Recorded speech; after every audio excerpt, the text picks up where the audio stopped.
Hello and welcome to another unboxing from Pushing Cardboard. Today we're having a look at Against All Odds, issue number 32. Birth of a Legend is the game, Lee and the 7 Days.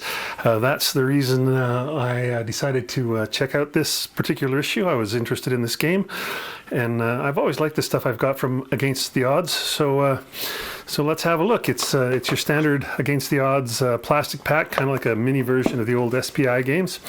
Let's dig right in and see what we have here.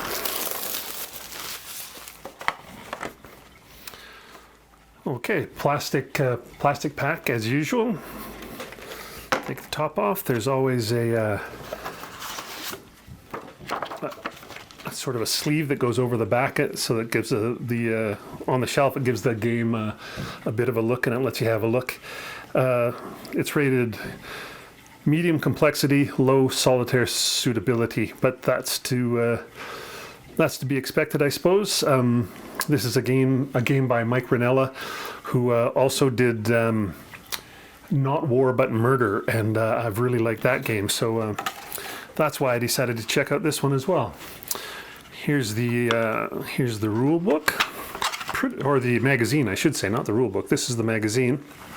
The rule book is going to be inside here.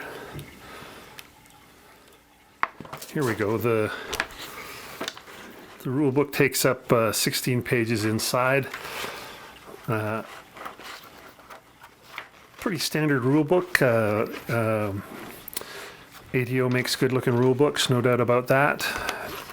And this looks fairly straightforward for if you've played many of Mike Rinella's other area impulse games. So there's that. Let's have a look at what's else in this issue of Against the Odds. We have a whiff of Grape Shot. That's Andy Nunez's sort of opening editorial. I think we have an article on Works in Progress, an article on the Maryland line at the 7 Days, the game. Data shows Stumblers at the Gates, 26. Now I wonder what that is. Let's have a quick look, see if we can't quickly figure it out.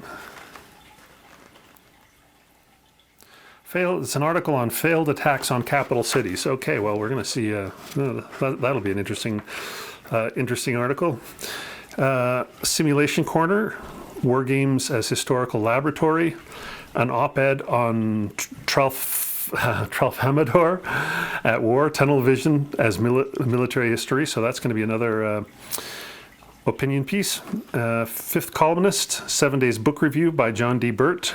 He's a lot of you know him probably as a very experienced reviewer. Alert at Pearl Harbor by John Gilmer, and The Economies and Sweep of History Games by Louis Pulsifer. So there we go. That's everything that's in the magazine. Their magazines always look good. They've got really good layout. Somehow they're easy to read. They tend to put the text on white pages instead of putting it, superimposing it on photos, which I really appreciate it. So yeah. A good-looking magazine on top of the game. But here's the game. Oh, before the game, since it's Against the Odds, they always put in a small free postcard game. I never play these, but it's always fun to see what we have here. Start small. Polish units and German units. So it looks like a World War II Polish-German game, perhaps. Anyway, there you go. Here's, we start with some variant and optional rules, so the stuff that didn't make it into the actual rule book, or maybe stuff this is by Paul Rohrbaugh, so perhaps this is stuff that wasn't by Mike Rinella, but was deemed interesting anyway. Oh, steampunk rules for There Must Be Victory. Well, who knows? We have rules for the Nautilus, the Albatross, Albatross airship, and Nautilus sub. So there we go. Here's our counters. These look a bit like the ones from Not War But Murder, but not exactly. These are actually a little easier to see what's going on, I think. There we go.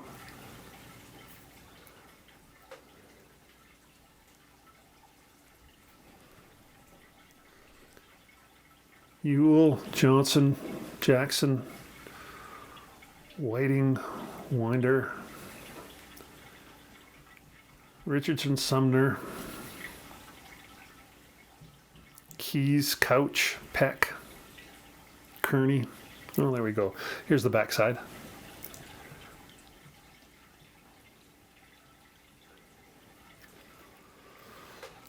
And finally the map. This will undoubtedly, oh yes, and the two tiny 6-siders that they always put in just to be complete, but I'm sure no one ever uses because they're so minuscule.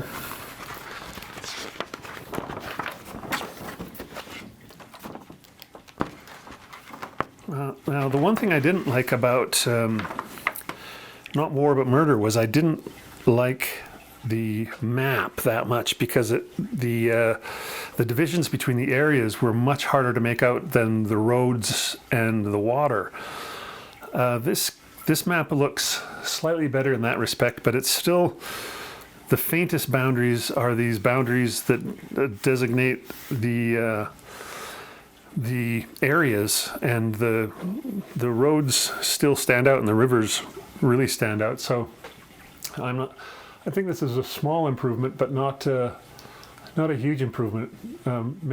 Make your boundaries between areas the most prominent thing on the map, I think, is what we want to see. Won't keep me from playing it and enjoying it, I'm sure. I already know that I'm a fan of the system, so I'm sure to play this as soon as my current game of Not War But Murder is over. So anyway, there we have it. That's Birth of a Legend, Lee and the 7 Days, and I hope you enjoyed having a look at what's in this issue of the magazine. This has been Grant Linneberg for Pushing Cardboard.